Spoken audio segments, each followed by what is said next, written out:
Rouge took center stage Friday in the national balance between clean air and more energy. Environmentalists claim President Bush is trying to gut the Clean Air Act in his quest to boost energy production. Industry representatives say current rules make expanding their plants difficult and expensive. Refiners have looked to maybe undertaking projects that would actually lower emissions, but would have to go through a 12 to 18-month review process, and so they decide not to do it. We are not trying to deny the right of energy companies to do their business. We are simply saying they have to follow the law like the rest of us. The EPA will make a recommendation to President Bush next month. We're joined this morning by Dan Borne, president of the Louisiana Chemical Association. Mr. Borne, thanks so much for joining us. Good morning. Nice to be with you. There is this theory out there that President Bush is on the side of the companies as opposed to the environmentalists.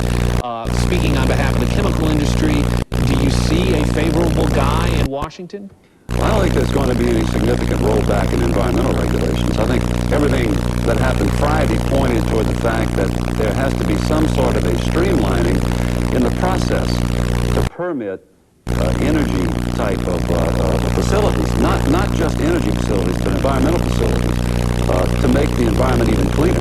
The way the EPA has got it set up now, it can take 12 to 18 months to get an answer to a question on a very simple project that would actually improve the environment by making a process more energy efficient. Right. Well, obviously that's absurd, and that's got to be changed, and there'll be some revisions, hopefully, that will make this expedited, yet not with any severe degradation of the environment. All right, now let me ask you some figures that I received from Louisiana Environmental Action Network from their website. They say that in 10 years, Exxon and ExxonMobil Chemical have received just about $120 million in tax relief, and they criticize the chemical industry for having this tax relief in the sense that a smaller company with just 20 or so employees has to pay more in school taxes, whereas a chemical company doesn't have to pay any of those taxes because of their exempt status. Well, Liam doesn't know what he's talking about. I mean, obviously they're living in fog. The real point is that Exxon has paid more in property taxes in East Baton Rouge Parish in the last 10 years than any other company. If you look at the top 15 companies that pay property taxes in East Baton Rouge Parish, approximately 10 of those are either petrochemical companies or paper companies. So they simply don't know what they're talking about. In the parish, 65% of all property taxes are paid by business and industry. In the state, over 95% is paid by business and industry. How much is enough, believe? I'm not real sure. Well, 150%, 200%? What would be enough? Well, let me also play devil's advocate with you. Also, according to Lean, and they say that Exxon has produced over 120 million pounds in toxic emissions over the last 10 years. And those are figures that you say could very well be correct. Absolutely. But over the past 10 years, overall emissions in this state have gone down over 80%. But still, 120 million pounds? 120, it sounds like a lot, over 10 years. Over 10 years. And yet, improvements are being made to reduce those. Yeah.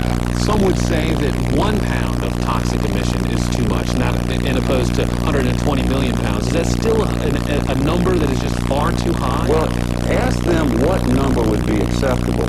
0. 0. Okay, then put a tennis ball in your tailpipe. Put a tennis ball in your tailpipe. If you're against all toxic emissions, put a tennis ball in your tailpipe. Shut off your hibachi.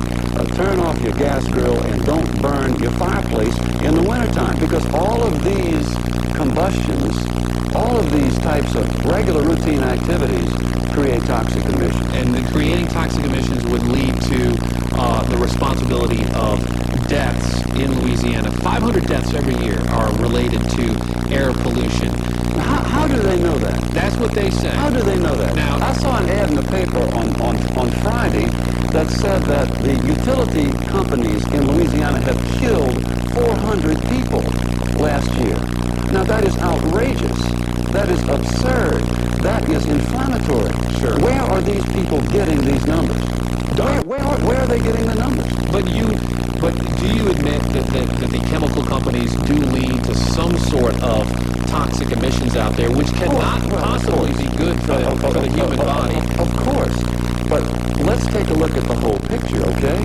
Let's take a look at the whole picture. When we look at cancer statistics, for example, the people at Perkins, radiation, and the people over at the tumor registry down at LSU in New Orleans tell us that only 4% of all cancers can be attributed to industrial pollution. Right. The rest are attributed basically to lifestyles.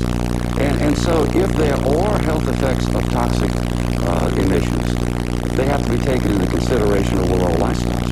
Yeah. Well, Dan, I really appreciate you coming on and presenting your side of the argument, because we did have Louisiana Environmental Action Network on about a week ago here on TuneIn. We appreciate getting your side of the story. Thank you. I appreciate the opportunity. All right. Thanks a lot, and have a great week.